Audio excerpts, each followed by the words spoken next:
Good morning. Good morning from San Diego and North America, represented here from the San Diego Historical Games Convention. Good to see my friends Rex Brynen and Brian Train.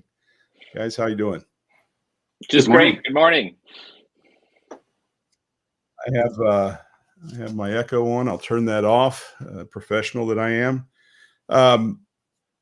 So exciting day here. We're early in the schedule of the SDHistCon.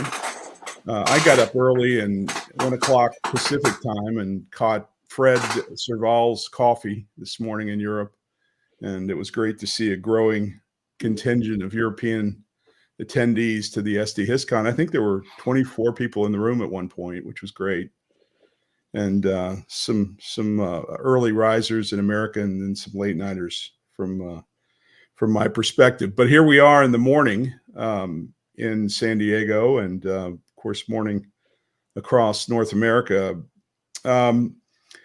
Rex and Brian, it might be best if we just start off with you telling us about yourself and letting gamers know about your interest in historical gaming in general. So Rex, why don't you start? Well, my day job is I'm a political scientist at McGill University, but I'm also a hobby gamer, and those two things kind of came together. And I both do and teach game design. Most of that game design is in the sort of professional setting with governments or NGOs or others. But also, I was involved in the team that developed We Are Coming Nineveh, which is the reason I'm here today. Yeah, very good.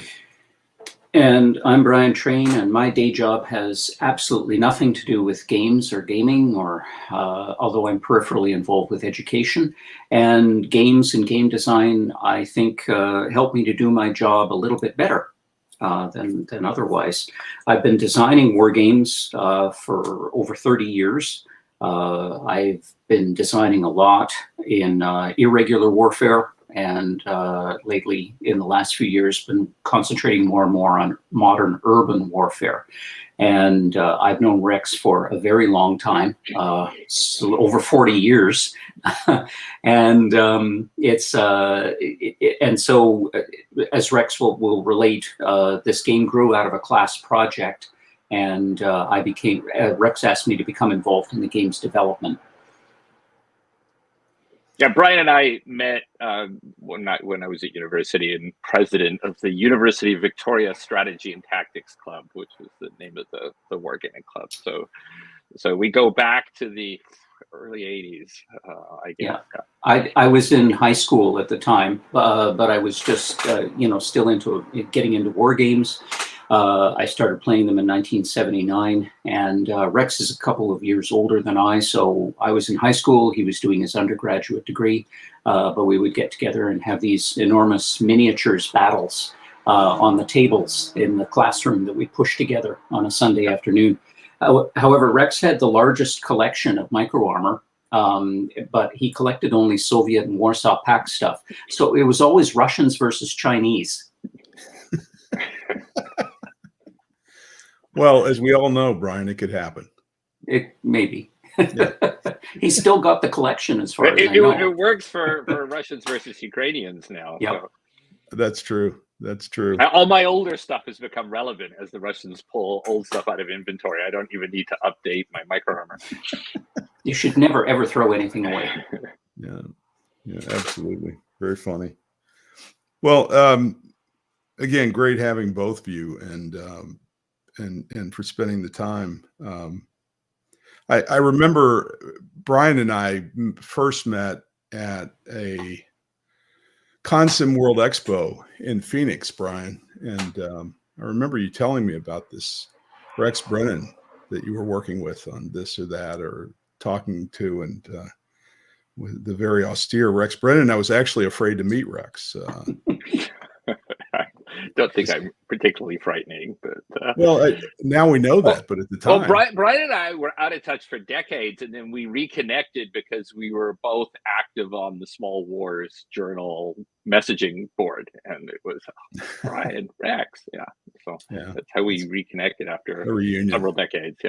Yeah. Awesome. So we finally met again in person at National Defense University in Washington at one of the Connections conferences between professional wargamers and the hobby and academic sector.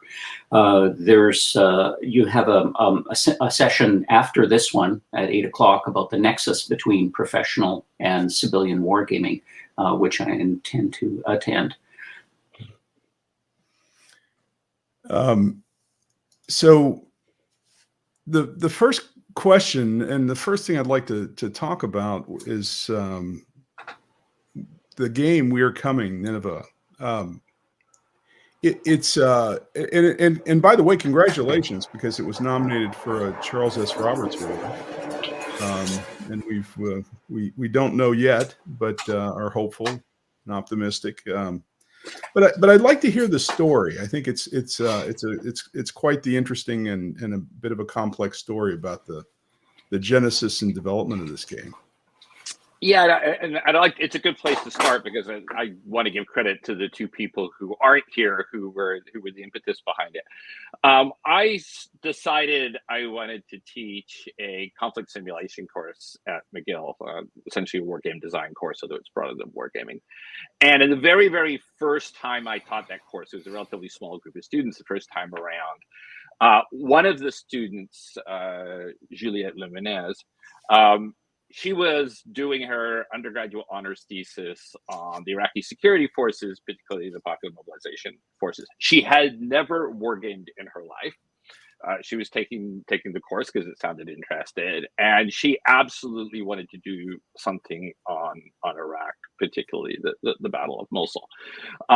Harrison Brewer was another student, undergraduate student in that class, interested in urban architecture.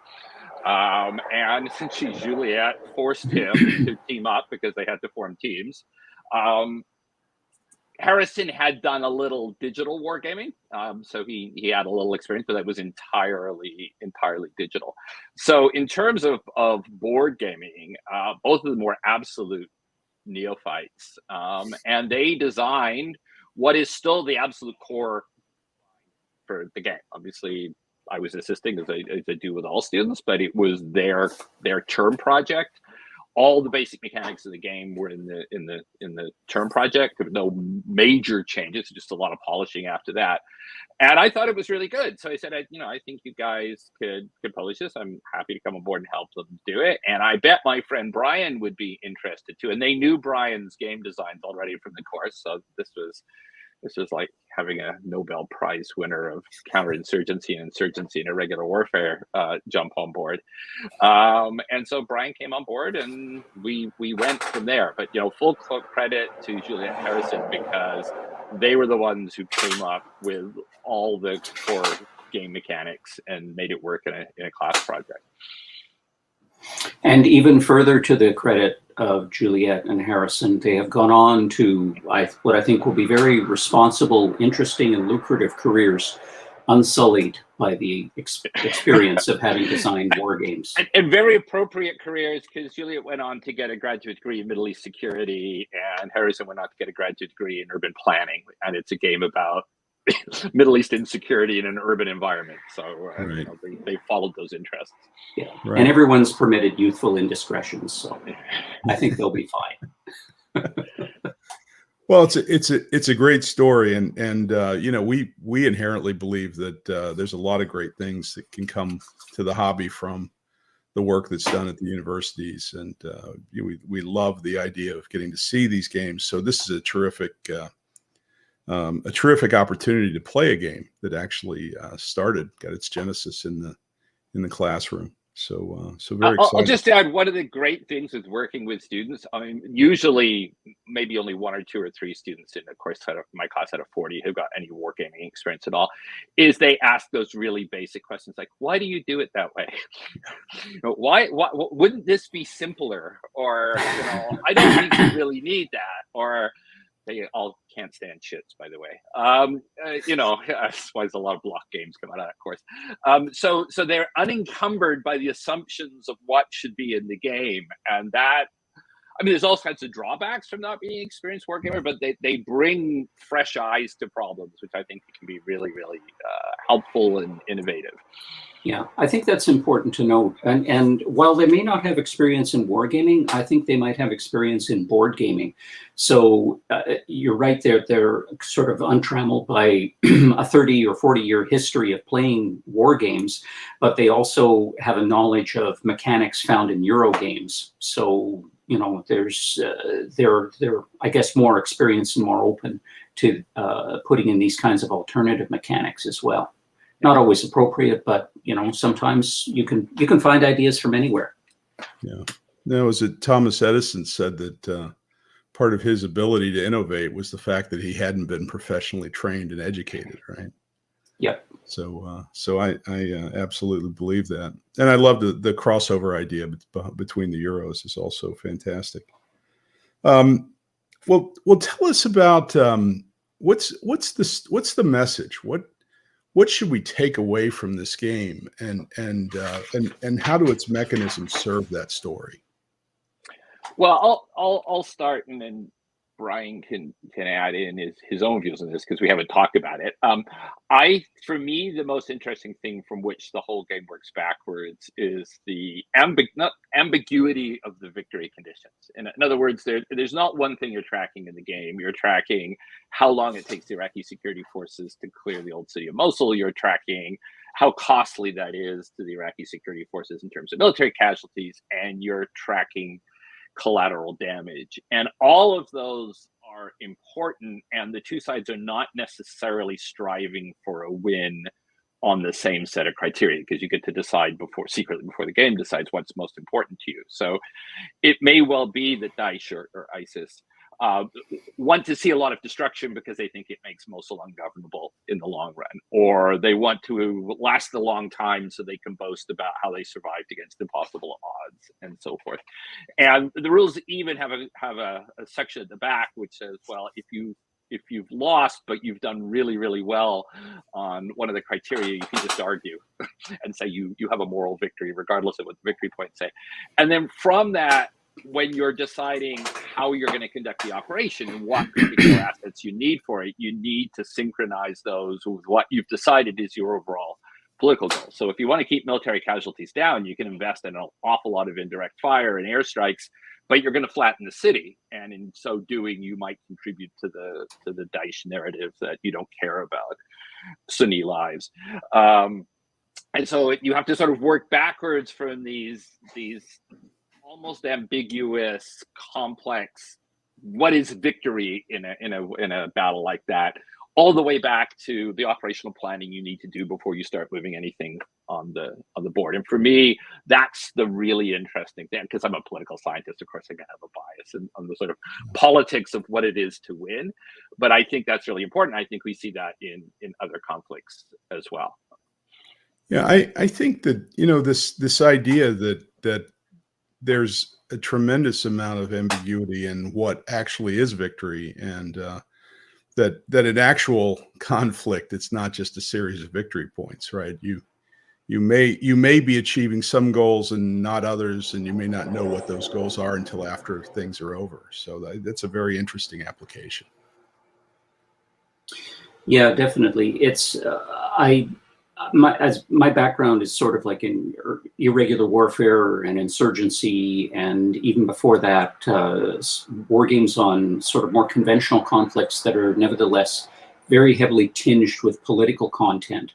So the multiple dimensions of victory, the different ways you can create a victory or create conditions of loss and defeat for the other side, is a very important aspect of this game. People have remarked on it a lot, and I'm very glad that they picked up on that message. I think another thing that the game points out is the pace of urban warfare, just how slow it can be and how extremely destructive it can be. The total area covered by the map is little more than just a few square miles. I think, as Rex points out, you could drive from the airport just off the bottom edge of the map to the city center in about 15, 20 minutes if no one was shooting at you and the roads were clear. But they're not. So it took 4 or 5 months to get that far. And the city was flattened. It took months to consolidate the battle. But of course, Daesh had years, literally years, to prepare the ground. So this goes to show that not every urban battle can be, it doesn't have to be so slow and destructive a siege as this, but it certainly can be that kind of extended and highly destructive exercise. There are other urban battles that were over faster, you know, Hue City, for example, or the Battle of Seoul. But this was still the largest urban battle since World War II or the Korean War, and it just showed how long it can take and just how much.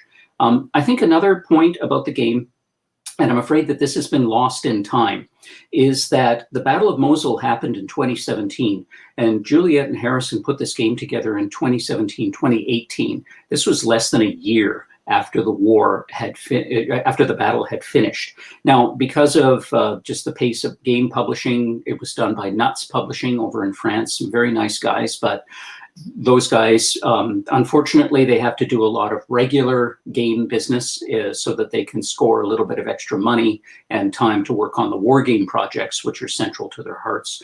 And of course, COVID, all of that conspired to bring the game out in 2023. But I always have this thing on the winkle about game-based journalism.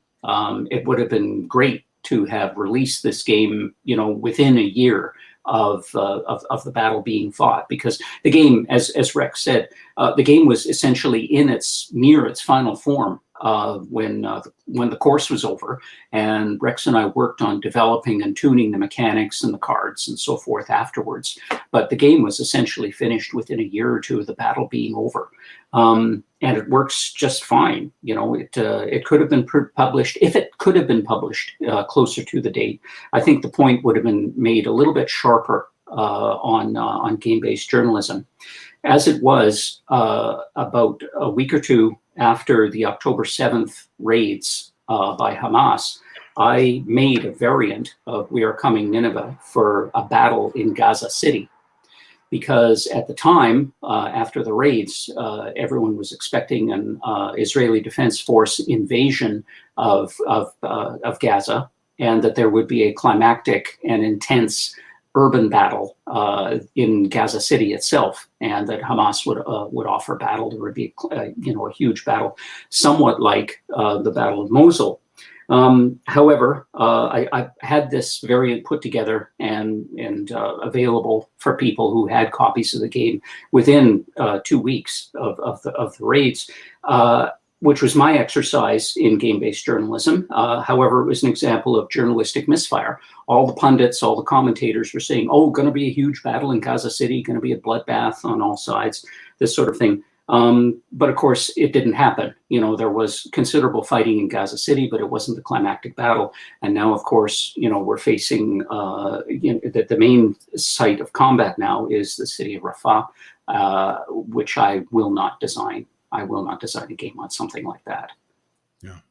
But it's an example of how games on contemporary events can be used, through their mechanics or their setting or their inspirations to create other games on contemporary issues. Well, it's this issue of games-based journalism, Brian. For a normal pundit that's predicting the future, we can debate the cost of being right or wrong, but their cost of creating their opinion and story is actually quite low, while your cost of creating a game in very short order is very high, as it relates to your time and other things.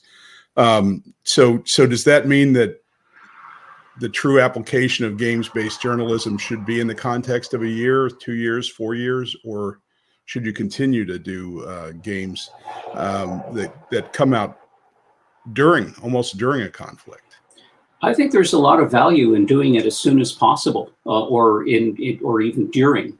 I've designed games. I designed a game in 2014 on the Ukrainian crisis over the very weekend of that sham referendum that the Russians held as to whether Crimea, should stay part of Ukraine or join Russia, March 2014. The referendum was going to be held on a Monday, and on Friday, I thought, well, I should probably take the weekend and design a political military influence operations game on this problem, and that's what I did. And by Monday, the day of the referendum, I had a print and play copy of this put up on my website. It's called Ukrainian Crisis.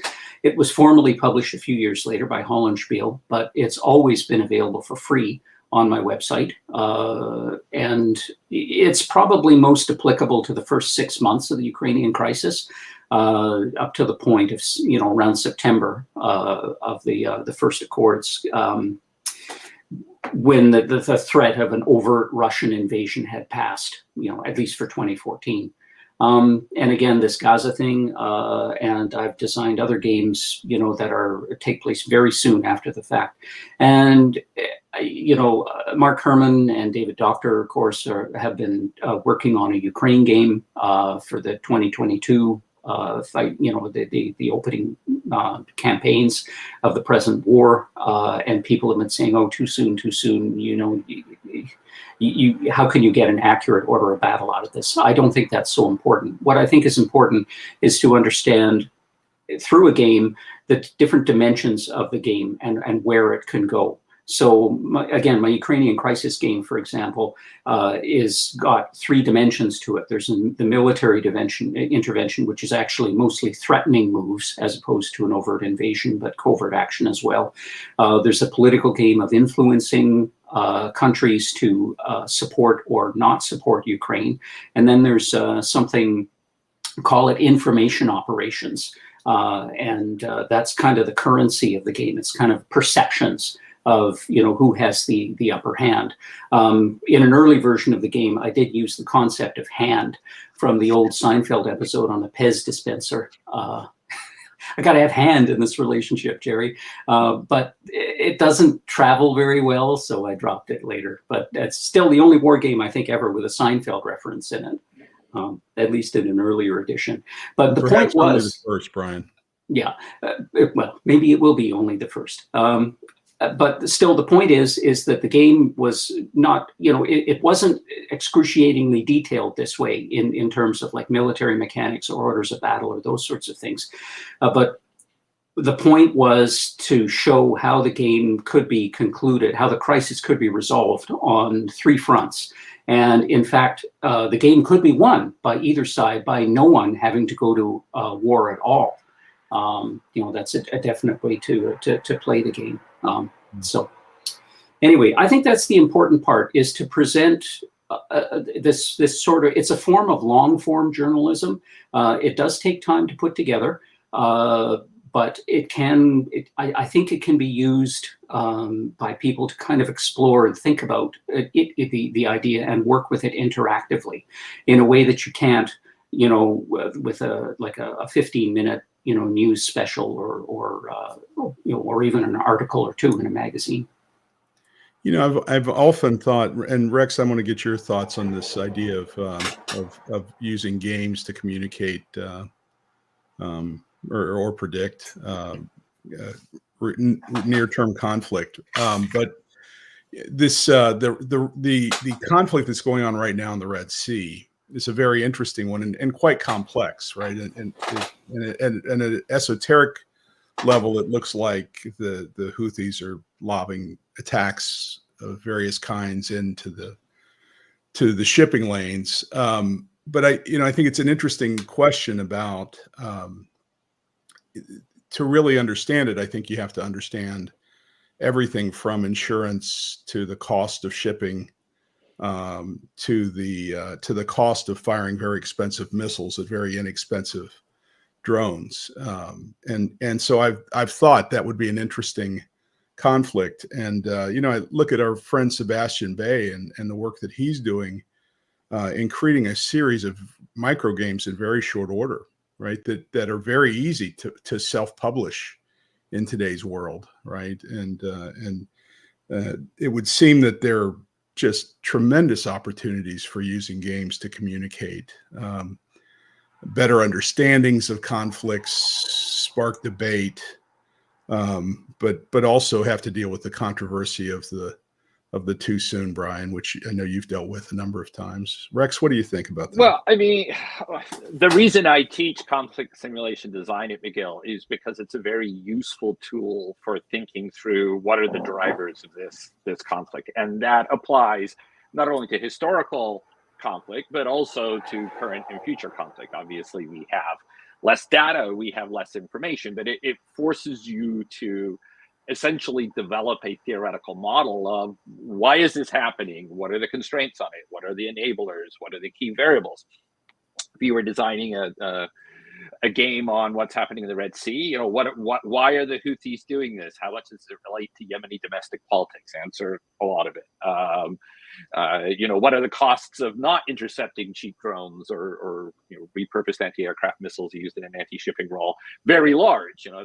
You can't just look at the exchange ratio of the interceptor to the drone. It's what happens if the drones start hitting in large numbers. What are the knock-on political and economic effects of that? So it forces you to identify the key variables, and then it forces you to decide which key variables you're keeping in and which ones you aren't. So because any war game model has to be relatively parsimonious or it becomes unplayable. So you've got that trade-off of, yes, it's relevant, but it's not relevant enough that I need to put it in the game, or I really need to have this in the game because I think it's important for understanding or learning or people getting narrative engagement out of the game. So I teach it as a tool. I mean, I teach conflict simulation precisely as a tool for understanding conflict. That might be the Red Sea. One of the game designs this past term was in fact on that broader conflict. So you could lob missiles into the Red Sea. It could also be another conflict, global warming, resource management in humanitarian disaster, anything where you have really difficult choices. But I've long argued that it's just a form of theorizing about relationships between variables, which as a social scientist is my day job. It's just a lot more fun to do in a game. I'm really happy that you mentioned Sebastian Bay and the Georgetown University Wargaming Society and these small games they're turning out. That's an example of exactly what I'm talking about. And I think that you don't need excruciatingly fine details of orders of battle or technical specs to put together a game that sketches in the major dimensions of a problem and the directions it could go in. A number of years ago, Rex and I were working at a Military Operations Research Society event on rapid wargaming design, where we were working with professional military people who were analysts and just working with them just to help them to say, okay, here's your problem. Here's, the kind of important things that you need to dig out of it. Here's some mechanics you can use to illustrate and explore it. And you can put this kind of thing together very quickly. And since then, at these conferences, connections conferences, things like that, we have events where people come together, they pitch ideas, to each other saying, okay, I want to do a game on this contemporary topic. What are your ideas on this? What's important? What's not important? How would you handle it? We have game jam sessions, that sort of thing. I mean, this whole idea of news games is something that there's a game scientist, I don't know how to pronounce his name correctly, Ian Bogost, was a theorist. It's still a writer on computer games. The academic field of game studies is like 99% related to digital stuff. And I've never seen an academic field so willfully ignorant of its past, because everything, comes out of analog games. Even every passively decent computer war game starts as a paper prototype. However, about 12 or 13 years ago, Bogos wrote this book on news games, and his idea was that modern journalism, as it then was, could be partially saved by making digital games on contemporary events. And it wouldn't have to be necessarily armed conflicts. It could be, climate change or dairy industry or narco trafficking or something like that. Putting these games together and putting them up on websites as an adjunct to digital journalism. And it was a startling book because there isn't one mention in it anywhere of analog games. There's a mention in it of crossword puzzles, and that's about it.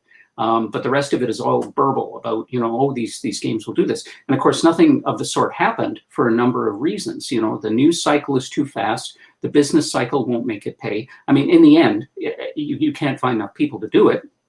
And in the end, it just came to nothing. So a couple of years ago, he wrote an obituary for his own book. However, the whole idea of using games to explore political and social problems, I found examples of this going back to the 1660s, with the invention of movable type and lithography. And so this whole tradition of analog games to explore contemporary political and social and military issues, it continues today. Thanks to the internet, I can use the internet to distribute copies of the game through print and play. But the tradition continues. But the promise of digital news games, that fell apart. I'll just add as a kind of appendix to what Brynen had to say about that game that got developed at the Moores course on wargame design. The project we were working with a few students on was about lines of effort against ISIS. It was another counter-ISIS game, but much more strategic. Rand Corporation thought they liked it enough that they actually developed a version of it and ran it as a kind of news game in order to acquaint people with the strategic choices in the counter-ISIS campaign.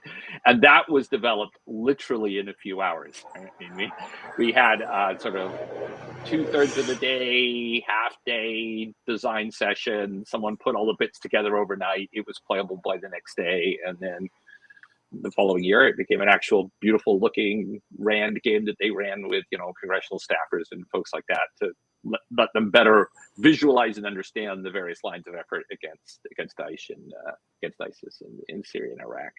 Yep, that was a fun week, and you got to watch what you say because you never know when Rand might pick it up and run with it. One of the things that I'm encumbered with as a hobby designer is this obligation to make a game that's fun, right? And a part of that is that you want to sell a decent number of units, right? I mean, and I guess we all want our games to be in a lot of people's hands, and that's not about money. That's just about, we don't make enough money to really warrant doing this. So it's really just about telling a story and letting people read our story. But it would seem that one of the things that might be missed in the rapid development of a game is this burden of fun, right? And I don't, and perhaps that's not an issue. The Volko and I have had a number of debates about this issue of fun in professional wargaming. And he says that it's not, this issue of having fun in a professional wargame is not absent, because in a professional wargame, not only do you have the sanctity of the model and the story and the lesson, but you also have to keep people interested in playing the game. And if it's not fun, then you'll lose your audience. But how does this idea that a game should be not only interesting and useful, but also fun play into this concept of professional wargaming? Well, I design a lot of professional games about topics that aren't fun. So I've just spent 3 years working with Save the Children and Johns Hopkins Center for Humanitarian Health on games training humanitarian aid workers to respond to epidemic disease, which on the surface is not a particularly fun topic. I think a lot depends on what fun is to the audience that you're working with. So they can get satisfaction in other ways. There could be the kind of humor you'd find in the field shows up in those two particular games. If anyone wants to look, they can look up Ready Initiative. The simulations are played on browsers. There's about an hour and a half each. There's a lot of fun stuff that is kind of fun if you work in that field. You recognize the characters. There's the super eager but rather incompetent intern. There's the driver who knows more than you do. There's stuff said at the coffee machine, which you should listen to because it turns out to be important, the office scuttlebutt and what have you. There's your phone constantly buzzing. All of those things are recognized by people who work in the front lines in places like Sudan or Gaza or where have you. And there's a kind of fun from the professional validation of making it feel like the real thing, even though the whole point of the two games is to how do you respond to epidemic disease outbreaks in which thousands and thousands of people die. So there could be satisfaction from victory. That can be the fun. You always have to think, I think when you're in professional game design, is who is the audience? What keeps them engaged? Fun can be a problem too. If people start playing for fun, you can run into sort of gamer mode where people are doing things to win. Famously the Swedes had problems with when they were running games with the cadets putting all their support units in front of their combat units to act as speed bumps to slow down a Russian advance, which as a guy who used to serve in a support unit, doesn't sound like a good idea to me.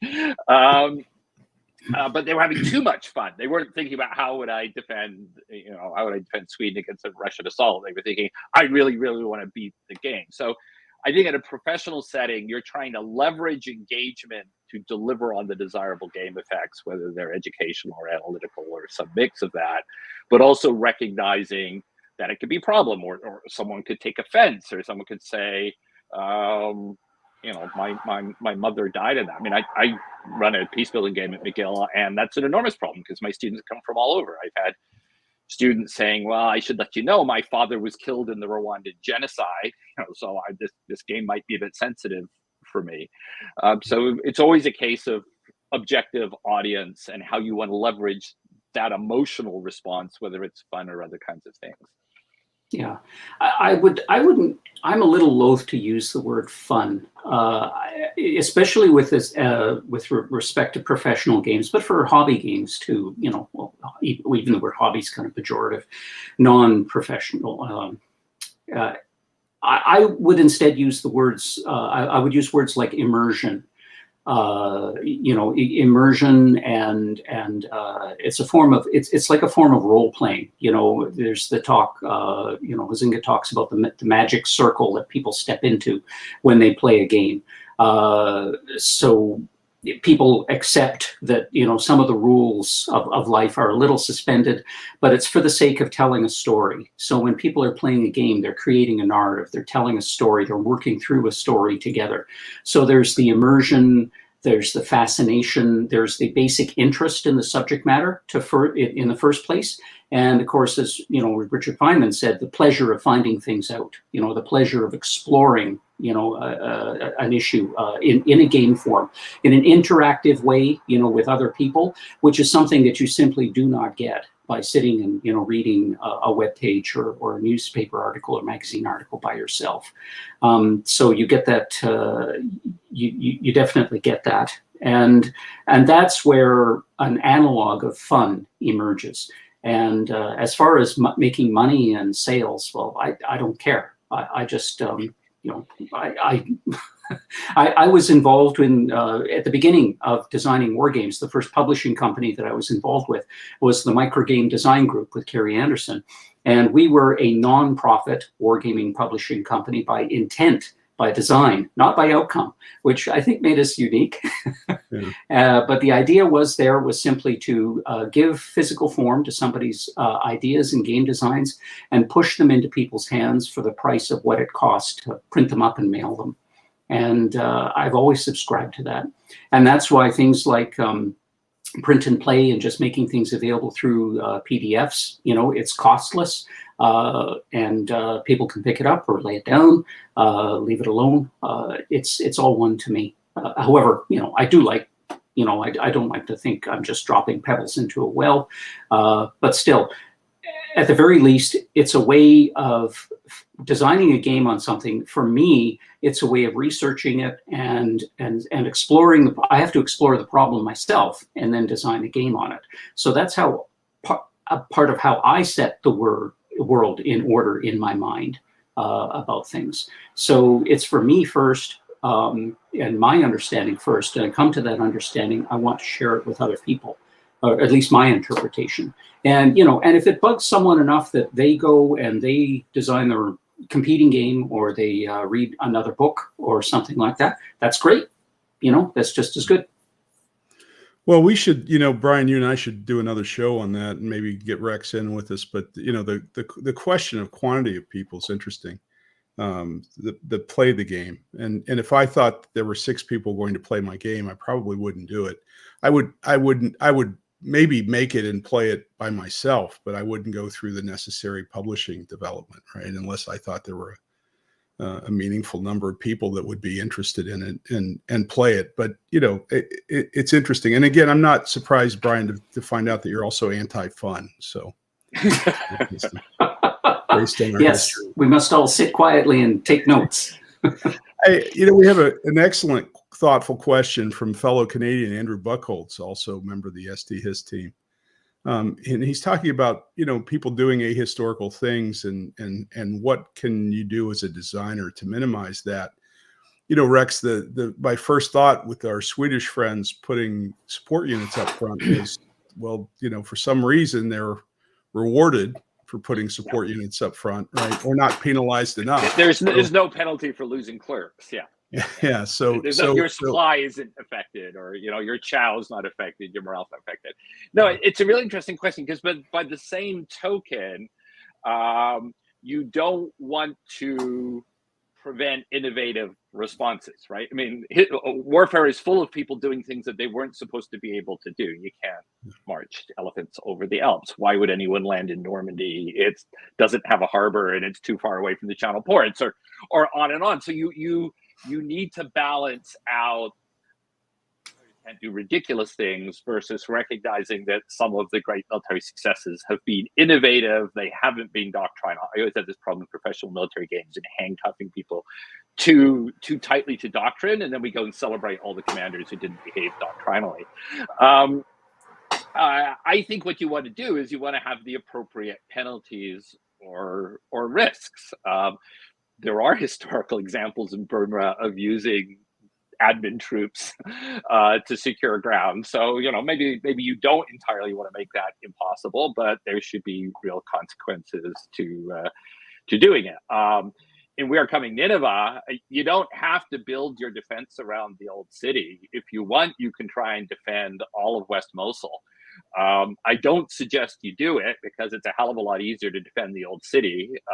You just need to make sure you don't get outflanked too quickly and have your supply line cut off. But we haven't stopped people from doing the ahistorical thing. We just hope that the game system penalizes you in appropriate ways.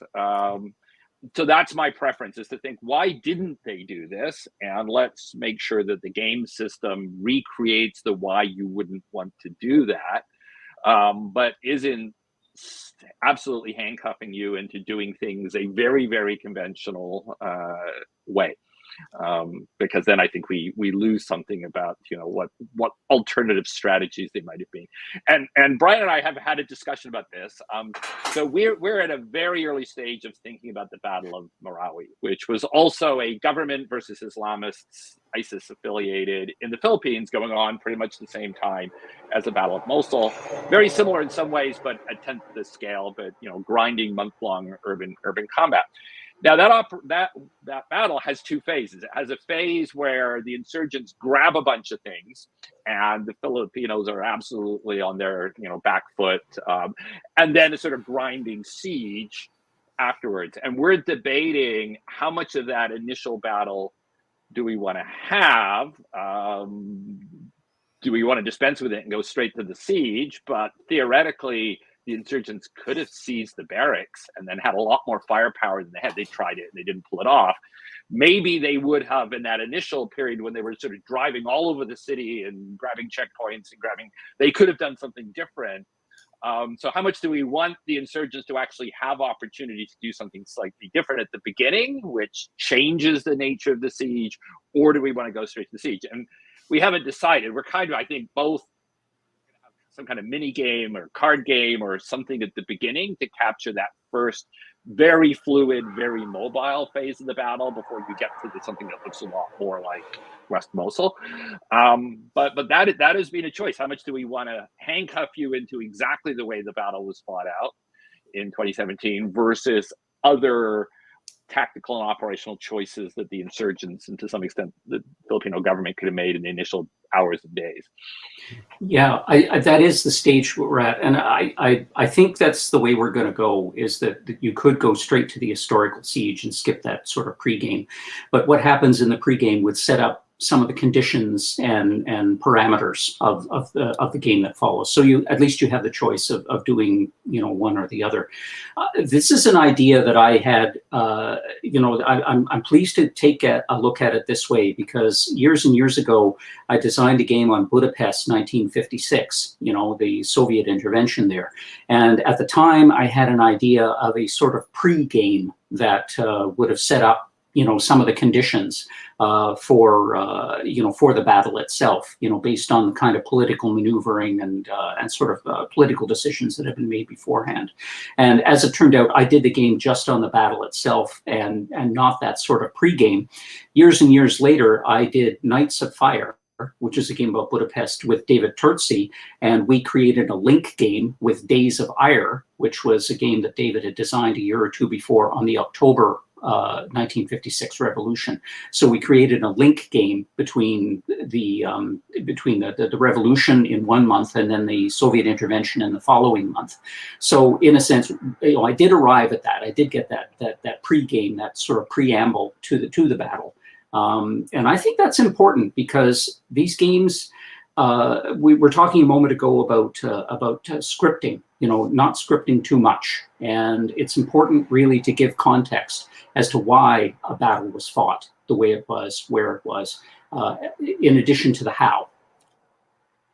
And one of the things that I think that Julia and Harrison did very well in Nineveh is that is a game in two phases. You're deciding before the game is even played, what capabilities do you want to bring to the fight. You do not have to bring exactly the same capabilities that they historically brought to the fight. If you particularly want to do a river crossing supported by a heliborne insertion northwest of the old city, which theoretically they could have done. They didn't do it for, I think, very good reasons. But if you want to do that and try and cut the old city off very quickly, you have the opportunity to invest in that capability at the beginning of the game and allow you to move forces, bring in additional forces, and do that kind of encirclement. You will find that those units are going to be tough to supply and they risk being cut off and so forth, which is a reason it wasn't actually done.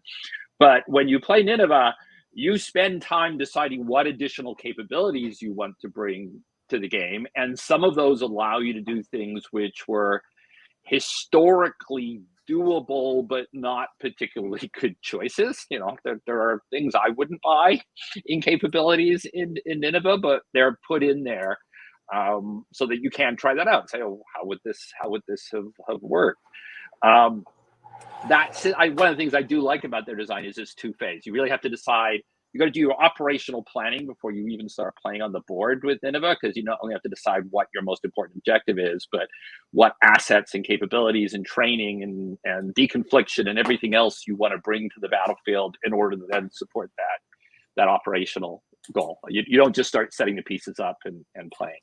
Yeah, this idea of a static start is really another hobby construct, right? It's not realistic. Life doesn't have a fixed start and a fixed stop and a fixed measurement of success. And a constant pace of operations. And again, I'm going to praise, I think it was Harrison who came up with this. One of my favorite cards in Nineveh is an operational pause card, which you don't do it. You play it as Iraqi security forces and you don't actually do anything for a turn. You just reorganize your forces. You bring logistics in, resupply, you rotate, you reposition, which is it's built into military plans all the time. We're going to have operational pause here, and then we're going to go on to phase two. How many hobby war games do you fight consistently like a giant meat grinder for exactly 12 turns and then it's over? And yet almost no campaigns are actually fought that way. Yeah. It's a card that's nothing.